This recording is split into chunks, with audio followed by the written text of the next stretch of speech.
كي مسيتو يا الزينات، واش حالكم؟ واش اخباركم؟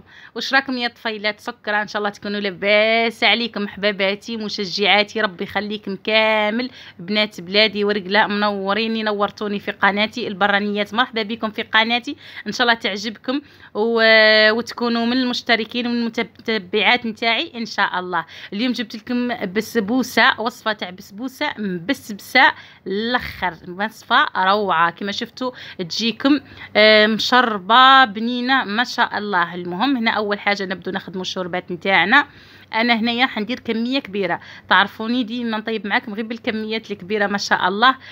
حندير 6 حبات بيض، هذا 3 كيسان تاع سكر، وكل كاس يشرب 2 كيسان تاع ماء. ودرت هذاك طونش تاع القارص باش يطلق لي الريحه الله الله. يعني البنات نوصيكم على الفاني والقارص لازم في البسبوسه باش ينحيوا هذيك الريحه تاع البيض هذيك. المهم انا جبت هنا 6 حبات بيض كما راكم تشوفوا، درت 6 حبات يعني بيض، ولا حبيتي ديري 4 راكي ديري 2 كيسان تاع سكر، يعني كل 2 حبات بيض يمشي معاهم كاس تاع شوربات تاع السكر اللي باش تخدمي به الشوربات. وهنا زدت اضفت لها العصير تاع الليمون، نقولوا حنا اضفت لها العصير تاع القارص باش نقتل هذيك الريحه تاع البيض نهائيا. ودرت الفاني كما شفتوني. وهنا جبت ثاني هذاك الطرونش هذاك نحيت له برشته، نقولوا حنا القشره نتاعو برشتها، زدت ثاني استعملتها. هنا جبت الفوي بديت نفتح في هذيك البيض هذاك، ندخل فيه مع الفاني هذاك ونخلط فيه، يعني نخلط البيض مليح. وزدت هذاك الطرونشي هذاك اللي عصرته دركا، كملت رجعته لحته في الشوربات. المهم نضيفوا هنا كل 2 حبات بيض يعني ياكلوا نصف كاس سكر، كل 2 حبات بيض ياكلوا نصف كاس سكر. انا درت هنا 6 حبات بيض، معناها ندير كاس ونص سكر، فهمتوني؟ الا درتي 4 حبات بيض معناها ديري كاس سكر فقط.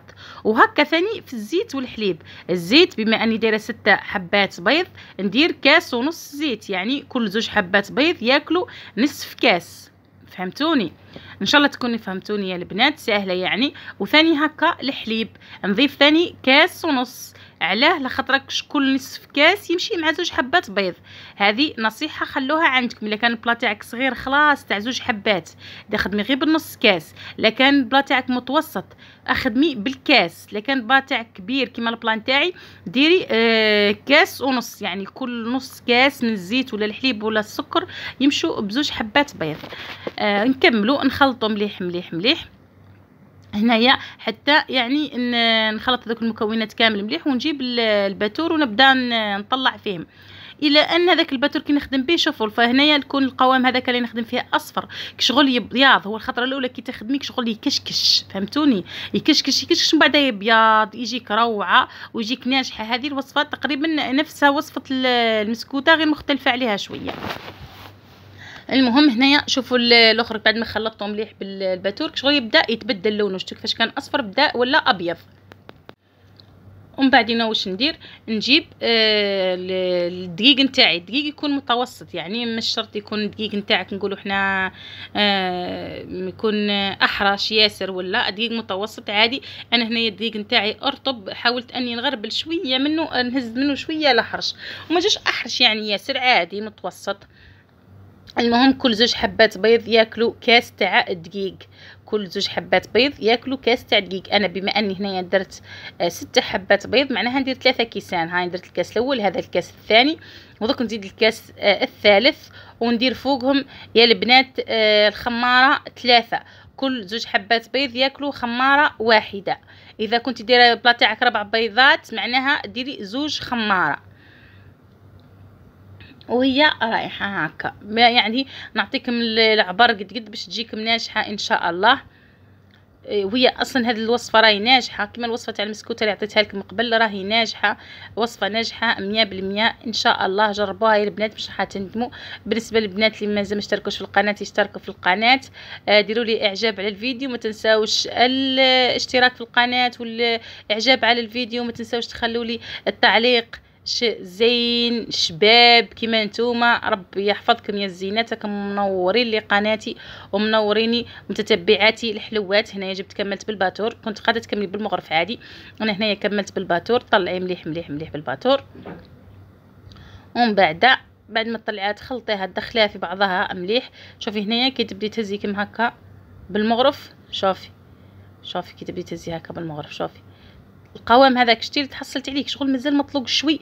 هنا زدت لهم ربع كاس دقيق. راهو هذا علاه يتبع البيض. اذا كان البيض نتاعك نتيا كبير راهو زيدي له شويه دقيق. الا كان البيض تاعك متوسط، خاص انا قبيله حبات البيض شفتهم كبار شويه، على بها راني زدت هنايا ربع كاس، حوالي ملعقتين دقيق. وكملت طلعت شويه، دخلت مليح في بعضهم بالباتور. ومن بعد نجيب البلان تاعي هنايا. شعلي الكوشه خليها تسخن، اكيد تكوني مشعلتها، حاولي تعليها على اقصى درجه. ومن بعد كي تدخلي البلان تاعك تشعليها حوالي من 160 165 حسب الفرن ولا الكوشه نتاعك انت تعرفيها يعني كيفاش دايره. هنايا دهنته بالزيت، ومن بعد بدي دردري عليه شويه فرينه، وصبي هذاك الخليط نتاعك. ومن بعد صبي عليك الخليط نتاعك وديريها الطيب. والشوربات تكوني خليتيها طابت خلاص من قبيله وبردت، تكون طابت الشوربات وحطيتيها يعني تبرد. واش نجيبو هنايا هاني بعد ما رشيت عليه شويه فرينه، نصبوا هذاك القوام تاعنا كامل كما راكم تشوفوا، نصبوه كامل. ومن بعد لهنايا شوفوا كي طابت ليا البنات، شعلت عليها من التحت، عاود درت الفور تاع الكوشه تاعي 165 درجه، حوالي تقريبا نصف ساعه بين الفوق والتحت. كي حمروا الحواشي شعلت عليها من الفوق، طابت هنايا حمرت لي شويه كما شفتوا، بصح عادي مش ياسر يعني، انتي حاولي تحمريها قد. المهم هنا جبت طرنشيات هذوك، رحت عصرتها مليح من الكو تاعهم ومن الشربات، ومن بعدين شربتها. وحاولي كي تشربيها خليها حوالي ساعتين، خليها تشرب مليح في قردها. ومن بعدين احكمي قطعيها وزينيها كما تحبي. انا زدت لها شويه ماط كوكو، تديري لها واش تحبي، زينيها بواش عندك، واش تحبي انت، واش يحبوا ولادك القول يحبوه ولادك. هنايا شربتها مليح، خليتها حوالي ساعتين. شوفوا في الاخير كيفاش جاتني، ما شاء الله تهبل بنينه مشربه. المهم وطالعه مفشفشه ولا اروع يا البنات، جربوها مش راح تندبوا. شوفوا شوفوا شوفوا شوفوا ما شاء الله جاتني روعه البنه، ما نحكي لكمش ولا اروع. هاي ليكم هنايا يعني وصفة ناجحة 100%. ان شاء الله تجربوها البنات. ما تنسوش الاشتراك في قناتي وتدعموني. الى اللقاء فيديو اخر ان شاء الله.